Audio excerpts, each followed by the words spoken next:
ఒకప్పుడు మీరు అందరూ చూస్తుంటారు, బనకచెర్లకు రేవంత్ రెడ్డి ఢిల్లీలో కూర్చొని చర్చలు పెట్టి దొంగ సంతకాలు పెట్టొచ్చింది.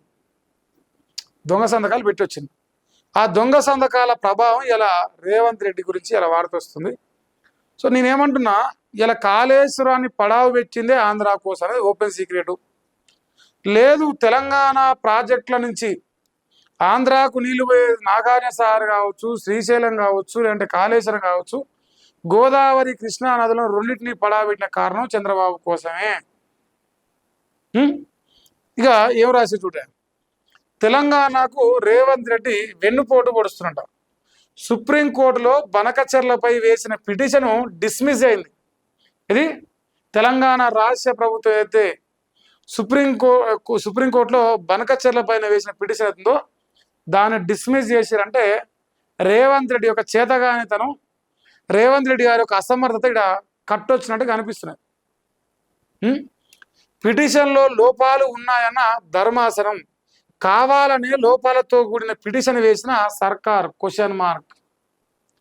ఎందుకు చంద్రబాబుకి ఇట్లా షేక్ హ్యాండ్ ఇచ్చి మనల్ని షేక్ చేయాలి కదా. ఇప్పుడు చంద్రబాబు మీద ప్రేమ ఉంటే చంద్రబాబుకి అన్నం పెట్టుకో, చంద్రబాబుకి పైసలు ఇచ్చుకో, చంద్రబాబుతో దందాలు చేసుకో. కానీ మా సొమ్ము తీసుకుపోయి ఆంధ్రాకు కూడా పెట్టే ఈ దుర్మార్గమైన ఆలోచనలు బంద్ చేయాలి. ఇప్పుడు రేవంత్ రెడ్డి కావాలని ఇచ్చినట్టు తెలిసిపోతున్నాడా, ఇంటెన్షనల్గా రాంగ్ పిటిషన్ ఇచ్చిండు. లోపాలు ఎట్లయితాయి? ఇప్పుడు ఆఫ్టర్ ఆల్ ఓ చిన్న సంస్థ నడిపేట వాళ్ళకే వెనకంగా ఓ నలుగురు పనిచేసే వాళ్ళు ఉంటారు, తప్పులు ఒప్పులు కరెక్ట్ చేసే వాళ్ళు ఉంటారు. ఒక ముఖ్యమంత్రి, ఒక ప్రభుత్వానికి తెలంగాణ రాష్ట్రం లక్షల మంది ఉద్యోగులు, వేల మంది ఉన్నతాధికారులు పెట్టుకొని ఆఫ్టర్ ఆల్ ఒక అఫిడవిట్ వేయడంలో లోపాలు చేయగలుగుతారా? ఇంటెన్షనల్గా చేసినట్టు కదా. ఎందుకంటే చంద్రబాబుకు ఆల్రెడీ దొంగ సంతకం పెట్టొచ్చింది కదా. ఎజెండాలో బనకచెర్ల పైన చర్చ లేదు అని చెప్పిండు రేవంత్ రెడ్డి. ఆనాడు నమస్తే తెలంగాణ పత్రిక ఓపెన్గా ఎజెండాలో మొదటి అంశం బనకచెర్లనే అని చెప్పేసి ఎవిడెన్స్ బయట పెట్టింది. ఇలా సంసార లెక్క మాట్లాడతాడు. దేశంలోనే సీనియర్ న్యాయవాది అభిషేక్ సింఘ్వి లోపాలతో కూడిన పిటిషన్ ఎలా వేస్తాడు? ఆయన తీసుకుపోయి సిలిక పలుకులు వలుకుంటా, సిలిక నవ్వుకుంటా ఆయనతో డ్రామాలు చేసిండు. మరి ఆయనకు తెలియకుండా జరిగిందా? ఆయన తెలిసే జరిగిందా? ఇంటెన్షన్నే చేసిర్రా? అభిషేక్ సింఘ్వికి అర్ధరాత్రి పోయి లోపల మీటింగ్లు పెట్టుకొని చేసిన లంగా పని ఇదేనా? తెలియాలి ప్రజలకు. పిటిషన్ వెనుక ప్రభుత్వ పెద్దల హస్తం ఉందనే అనుమానాలు ఉన్నాయి. చంద్రబాబు గురుదక్షిణగా ఏపీ అక్రమ ప్రాజెక్టులకు లైన్ క్లియర్ చేసే కుట్ర జరుగుతున్నది. ఇప్పటికే చంద్రబాబు దగ్గర పనిచేసిన ఆదిత్యనాథ్ దాస్కు నీటిపారుదల శాఖ అప్పగించారు. ఇప్పుడు సుప్రీంలో పిటిషన్ తిరస్కరణతో అనుమానాలకు మరింత బలం ఏర్పడుతున్నది. రాష్ట్ర ప్రయోజనాలను ఏపీకి తాకట్టు పెడుతున్నారని ప్రజల్లో చర్చ. ఇది గ్రౌండ్లా ఏ మూలకు పోయినా ఇది కనిపిస్తుంది చర్చ. రేవంత్ రెడ్డి గారు గత కొన్ని రోజులుగా ఆయన వ్యవహార శైలి తెలంగాణకు అన్యాయం చేయాలని నీళ్ళ విషయంలో ఆంధ్రాకు దోచిపెట్టాలి తెలంగాణ నీళ్లు. ఇది అడుగు అడుగునా మోసమే. పేరుకే తెలంగాణ ముఖ్యమంత్రి, ఆయన వ్యవహరించే మొత్తం ఆంధ్ర కోసం వ్యవహరిస్తా ఉన్నాం. అనుక్షణం ప్రజలు చూస్తున్నారు. మరి చూడాలి. ఇక రాష్ట్ర ప్రభుత్వ అసమర్థత, లోపభూయిష్టమైన పిటిషన్ల వల్లే ఏపీ అక్రమ ప్రాజెక్టులు మంచి బ్రహ్మాండంగా వాళ్ళు కట్టుకుంటారు, వాళ్ళు సంపాదించుకుంటారు, వాళ్ళ రైతాంగాన్ని నీళ్ళించుకుంటారు, వాళ్ళ రైతులు పంటలు పండించుకుంటారు, వాళ్ళు సంతోషంగా బతుకుతారు. ఇక ఈడొచ్చి అలా అయ్యా జాయి అయినట్టు వాడు మైదర్ అనే ఒక బ్రోకర్ నా కొడుకు వచ్చి వాడు బాగుతాడు నోటుకొచ్చినట్టు.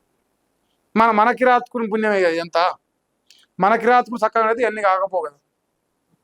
ఇక హరీష్ రావు బనకచెర్ల కేసు డిస్మిస్ తోట రాష్ట్రానికి కోలుకోలేని దెబ్బ వాడు అంటుంది. ప్రభుత్వం వేసిన పిటిషన్లో తీవ్ర లోపాలేంటి? ప్రభుత్వానికి యంత్రాంగం లేదా, వ్యవస్థ లేదా? వాళ్ళు ఎట్లా తప్పు చేసిర్రు? అభిషేక్ సింఘ్వి ఉన్నా కూడా పిటిషన్ ఎలా డిస్మిస్ అయింది? బాబు కలలో ఆనందం కోసమే రేవంత్ ఇదంతా చేస్తున్నాడు. అక్రమ ప్రాజెక్టును అడ్డుకోవడంలో ప్రభుత్వం పూర్తిగా విఫలమైంది. కన్నేపల్లి వద్ద నీటి లిఫ్టింగ్ నిలిపివేతతో సాగు భూములు ఎండుతున్నాయి. బసవేశ్వరం నుంచి సంగమేశ్వరం వరకు నిలిచిపోయిన ప్రాజెక్టుల సాధనకై పాదయాత్ర చేస్తా. కాంగ్రెస్ నేతల సెటిల్మెంట్ కేంద్రాలుగా పోలీస్ స్టేషన్లు మారినాయి.